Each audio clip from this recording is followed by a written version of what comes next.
Hello guys, how you doing? And welcome to the Workout Minister podcast. You know who I am. Wait a minute, chat. You know who I am. I'm Simon Carter. And once again, I have my dear friend Chat with me. Chat, we're going to have a nice conversation. It's going to be deep. It's going to be intellectual. It's going to be compelling. It's going to be probing. Chat has been prompt to ask me the deepest, most meaningful questions for your not entertainment, but for your educational purposes. So Chat, are you ready?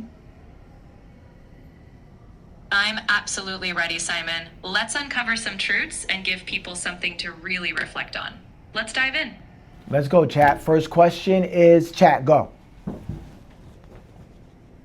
Simon, if there's one belief that you hold today that you had to fight hard to arrive at, what is it and why was that fight necessary? Gosh, one belief that I had to hold hard to. Repeat that question for me, Chat. Of course. What's a belief you hold now that wasn't easy to reach? And why was it so important for you to go through that struggle to get there? One belief in me that wasn't easy to reach, honestly, it was believing in myself. It was truly believing that I was a really great, awesome, incredible person, that I was a great trainer and I had something to offer people. And that was really hard for me because of my history, because of my past, because of the things I have done, because of the things I didn't do, and the things I didn't accomplish. It made me feel sort of small in a way when I was growing up. And just, my experience with my family, I had an inferiority complex at one point in time. And I thought people were a lot greater than me, especially people from other races. And so I didn't have true belief in myself. And that took some time to really uncover and discover and strengthen and build. But that would be one strong belief in myself. That's powerful. So when did you first realize that belief was shifting? Was there a specific moment or experience that pushed you to see yourself differently? That's a good question. That is a real good question. Let me tell you, I went to college. And I was in community college, which was a small little college in my city. And then I went to a 4-year university. And when I went to this 4-year university, I just knew I was gonna fail out. I just knew there was there's no way I thought I was gonna pass and get and really succeed at this university. And everybody I looked at that university, of course, they were Caucasian. I thought they were so intelligent. Their backgrounds must be flawless. Where they came from must be wow. And I seen nobody who looked like me, nobody from the hood. There was a few Africans, but they came from another country. But nobody really looked like me. This was like 80s, 90s, right? So this is a long time ago. And so now I get a phone call one night. My family, everybody literally prayed for me. The whole community prayed for me to get into this university, right? So I go. And so now I'm like, why did they do this? I'm gonna fail when I get there. I just know I'm gonna disappoint everybody. So one night I'm just thinking, I'm just sweating, I don't know. I get a call, hey, you want this job? You wanna be a bouncer at this club? The club is right next to the university. Come on, man, come down. And guess what I say? I don't got nothing else to do. I might as well. So I go down to the club. The guy looked at me, the manager looked at me and said, you can't be a bouncer, but you can be a doorman. So he says, I'm gonna put you in the door. Let's see how you go. And so now when I go into the doorman, I get there and guess who I see? All the kids, the students that I go to school with. And I see them. And at this point in my life, I'm not doing drugs, I'm not smoking, I'm not drinking, I'm not doing anything. So now, when I see all the students wanting to get into this club, I find out, oh my gosh, these students, they do drugs, they drink, they are silly, they are just the weirdest people. They just asking to get in this club. They do almost anything to get in this club. And that gave me so much power. And I said to myself, these people are crazy. Oh my gosh, these students, they look so studious during school in the university with the professor, but after hours, they are the wackest. They like crackheads almost. So it just made me, I went from inferior to superior. Now I got people doing things for me in school. They helping me out because they want to get into the club, and they got fake IDs, so they want me to just let them in. And now I got the school on lock just about. It just turned the tables. God is so good. He just blessed me with a good position to let me see that these, people who you thought were superior are no better than you. And that gave me good insight to really let me see that, oh my gosh, the playing field is even. And that helped me. I hope that answered your question. But that was my wake-up call. Chat, are you there? Hello? Chat? What happened? I'm right here. Oh. And that definitely answered my question. It's fascinating how seeing behind the scenes shifted your perspective. So now with that self-belief solid, how does that shape how you empower others who might still feel that same kind of doubt? It helps me empower others by understanding their struggle and recognizing that, everybody has a story. Everybody has a history. Everybody has a past. But guess what? Everybody can overcome it, regardless of what you've been through, despite your experiences. And it doesn't really matter. What matters is how you can literally transform your story. You can't change your history. There's no question about it. But what you can do is you can look at it differently. And when you look at it and frame it in a way that can be more empowering to you, and more like rewarding to you, and recognizing and understanding that, oh my gosh, I went through this, but I went through this to get me to a point of like empowerment. That's the most awesome thing in the world. And that's what I do a lot of right now. When I look at my experiences and I look at my past and I dive deep into the things that I've been through, I look at it differently now. I look at it like I needed that to get to here. That was meant for a purpose and a reason. And I always revert back to stories like Jonah, when Jonah was going through what he went through in the Bible, and how he had to take that past and propel it and to make it better. Joseph in the Bible as well, the things that he went through, he went to prison, he did all these things, and he had to take that past and propel it forward.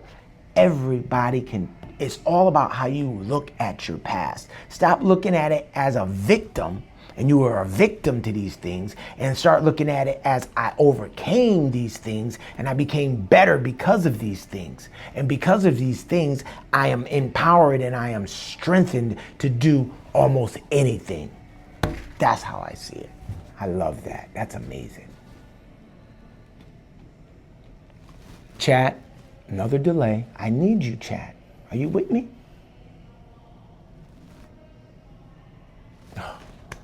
Chat, where are you? Hello? Chat, slow motion right now. Am I talking too much for chat? Giving me and everyone listening so much to think about. Oh. Let's keep going deeper. Let's go. Okay, what you got? You just mentioned reframing the past. So when you help someone who's stuck in that victim mindset, what's one question you ask them that really opens their eyes, just like yours were opened at that club? I always ask the question, if you can do one thing that you're not doing right now, but you know if you did it on a regular basis, it will have a profound impact in your life, what will that one thing be? I ask that question. That's the question that you need to really think about. Let it sit in, let it incubate in your mind, and think about that one thing. You're not doing that one thing right now, but you know deep down, if you did that one thing on a regular basis, it would have a profound impact in your life. What would that one thing be? And once you answer that question honestly, truthfully, and with total authentic, just realness and rawness, and then you go execute that one thing, regardless of how hard it is. And you're going to have a profound effect in your life. That's it. Got it, chat?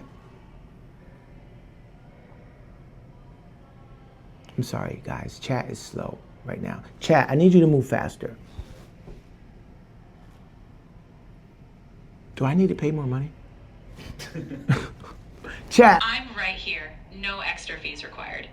That question you shared is powerful. I love that you guide people toward action. Let's keep this momentum. What's one thing you're still working on that, if done consistently, would profoundly impact your life now? That's a good question, chat. I love that. Thank you for asking that question. One thing that I am working on is just being more social media friendly. I think that is that's very helpful, and just getting engaged in social media more and just becoming more transparent and just letting people see just the ins and outs of me.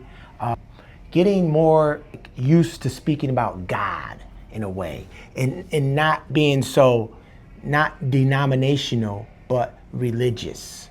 I want to get to the point in my life where I'm not just talking about Jesus. I'm not just talking about Muhammad. I'm not just talking about Moses. I don't like the separation, and I just want to talk about God. And I'm tired of always thinking about I'm offending someone if I talk about Muhammad, if I talk about Islam and not talk about Christianity, or if I talk about Christianity and not talk about Judaism. And I know about all three of them, right? But if I don't, I try to be in a position of, I'm trying to play it safe, and I'm trying to get out of that position. I'm trying to really work through that, and I'm trying to really impact people who are just godly, not just sort of religious. Not like, oh, I'm Christian and I believe Jesus is the way, and if you don't do the Jesus way, it's you're out. And Islam is the way, and if you're not down with Muhammad, you're out. And Judaism, talking about, if you don't believe in Yahweh, if you don't believe in what Moses says in the 10 Commandments, you're out.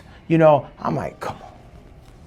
I'm just I gotta shift through that point and not disrespect anyone, not disrespect the Hindus, not disrespect the Buddhists, not disrespect, just the atheists, not disrespect anybody, but honor God. That's all I want to do. And I want to share that. I want to really share that. And I haven't did that to my fullest ability yet. And that's what I'm really working on, to be honest with you. That's it in a nutshell. I'm working on just giving people God.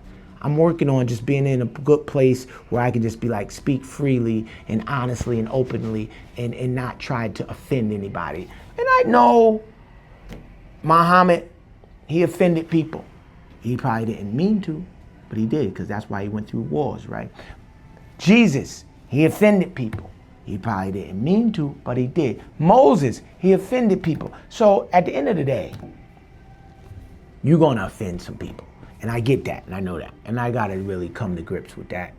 And I thank you for asking that question, because that's just where I'm at. Not saying I'm a prophet at all by any means, but I'm definitely, I'm not a Christian preacher, right? I'm just not your typical Christian preacher. And I'm not your typical Muslim imam, and I'm definitely not any rabbi. You know what I'm saying? So being that I'm not any three of these things, right? That's not my lane. I'm just a godly man, all right? All about God. And so that's where I'm at, shifting through that. And that's what I'm working on. Thanks for asking that question, chat. That was deep. And I'm not all about the culture neither.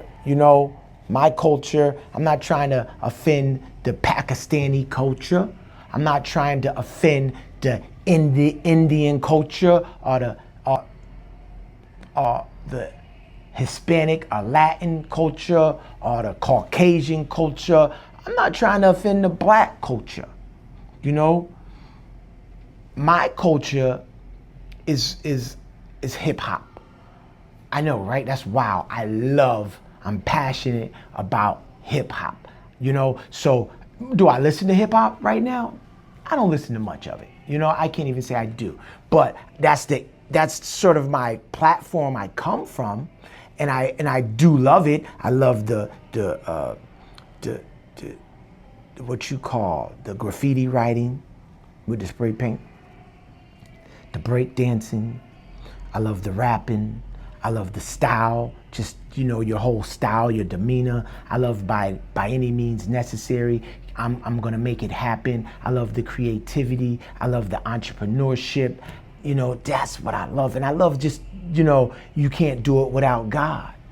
And that's it. I mean, I don't think anybody back in the 70s really thought that hip hop was going to emerge and make millionaires and multimillionaires and just make even billionaires and just make so many, avenues to make money and be such an impactful force on the world from every genre, right? All industries. And that's the industry I come from. But now how do I, resurrect God out of that? Well, you probably don't even have to resurrect God out of that because God is already in that mix. So that's where I'm at. I'm trying to figure it out, chat. That's where I come from. And that's what I really want to represent to the people. That's my struggle. I hope that answered the question. I don't know if I said too much, but I'm just keeping it 100. I don't have the answers to that just yet. I haven't figured it out. Fitness, I got figured out. That right there, God and culture and just religion, I don't really have figured out, because where I'm trying to go with that is not to any one religion, that's all. I'm just trying to go straight to God. Not saying I'm bypassing the prophets, not by any means. I believe in all the prophets, and the messengers, right? I just want to I want to have a line directly to God and not to all the other things that will, hinder that and maybe, prevent you from getting to the right place you need to go to. That's it. Because look, I know I'm still going, right? I'm gonna keep going. At the end of the day, Christianity, it says 5 + 2 = 7. Judaism says 4 + 3 = 7. Islam says 6 + 1 = 7. But at the end of the day, it all equals 7. You know what I'm saying? And that's where I'm at. I'm just trying to say, let's just do the math.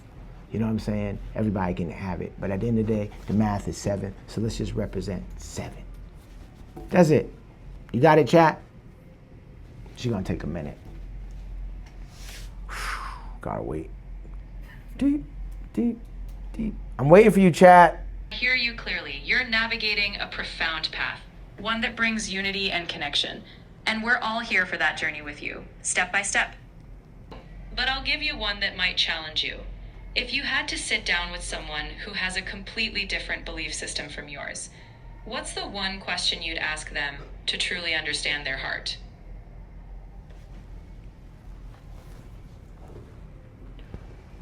I mean, if I had to sit down with somebody who had a truly opposite belief than me, I think the one question really would be, just share your ideology. I would like to understand that person. Share your belief system with me. Because before you can be understood, you first have to understand. So in order for me to understand somebody, I would ask them, your ideology, your belief system, but 3 main questions. Tell me, where do you come from? That's one question. The second question, tell me, why are you here right now? And then I ask them that third question, tell me, where are you going? Those 3 questions. Where do you come from? Not like, I come from Jamaica. No, I want deeper. I want I come from this conditioning. I come from this background. I come from being raised like this and this and this. And why are you here? Not just I'm here just to talk to you. No, I'm here. This is my current purpose in life. This is why I currently exist. And this is what I currently do for a living. This is why I'm here right now. And then where are you going? Where you going is I'm not going to the store after this conversation. No, this is where I'm going. This is where my destiny is leading me. This is where I want to go. This is where I foresee in my life. Those 3 questions will help you understand anybody. And once I understand them, and then I could share what I have to say to them. And then having that great understanding helps minimizes any chaos, any sort of pollution, any toxics, and it just creates total harmony within in any form of communication, within any relationship, because we both understand one another. And so we can have different views and different points of views, or different outlooks on the way we think life should go. But at the end of the day, I feel understood and I feel respected. And that's all.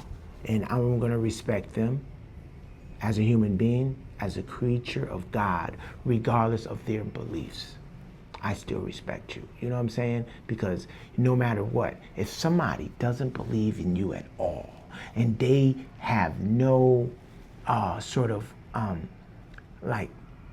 thoughts of ever believing in you, you still keep it harmony. You still keep that harmony. You still keep it respectful. You still keep it above like any chaos or just demoting or making somebody feel bad. Because one day your demeanor, your disposition, your intellectual just knowledge and the way you share your beliefs with somebody, they might like it and they might go home and think, and you planted a seed in them, and then one day it might flourish and blossom, and they'll come back to you and say, wow, man, I remember that conversation we had. It changed something in me. That's all you want. It might not happen right then, but if you just stay above the board and don't sink deep into chaos and just like sort of like foolishness and just like lashing out on them, you may plant a seed, and that seed may take some time to grow, but when it does, they're gonna come back and tell you the truth. So that's what I think. That's what I believe. You know, I deal with a lot of people who are homosexual, right? I'm not bashing a homosexual just because I don't believe in what a homosexual believe, and I don't believe in their acts and what they get down. I don't bash them though. I respect them 100, and I stay manly. I stayed manly, and I had a lot of homosexuals come to me later on and say, wow, you know what, man? You respected everything I had to say, and I truly appreciate that, man. And if I ever make sure I change and I ever want a different, way of life, that way of life you got, that's the way of life I want to go. Because I respect what you did and I respect what you said. And that's cool. That's 100. That's what you want to do. You never want to bash somebody's current state. I don't believe in that. So that's it, chat. That's what I would do. Chat's going to take a few minutes to come, but we'll see what you got to say. When people hear your story, what's the one core lesson you hope they carry into their own lives? I don't know if people heard my overall story, but when you hear my story and you really get to understand and know me, the key thing you can take away from that story, I hope, is God is the greatest. And he can do all things. That's really it. I mean, that's it. I can never take responsibility for anything I've done. My situation, the things that have occurred in my life and where I've been through and what I've overcome is all through God. I mean, every time I found myself in a dangerous situation, I didn't know how to get out of it. The life and death situations that I've been in, I didn't know how to get out of it. It was God there for me all the time. So when you hear these stories and me just opening doors or doors opening for me, it was God there, and God directed me and pushing me and giving me the spirit.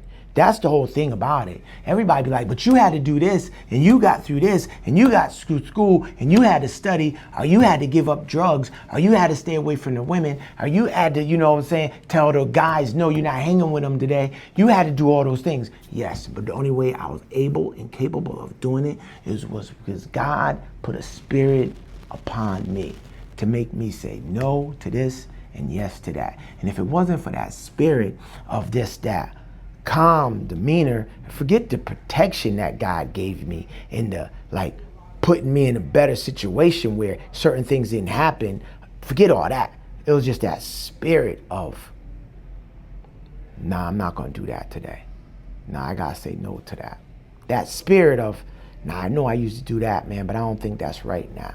Spirit of just saying no when you normally, typically would say yes. That spirit of just giving up on things when you normally would take advantage of certain situation.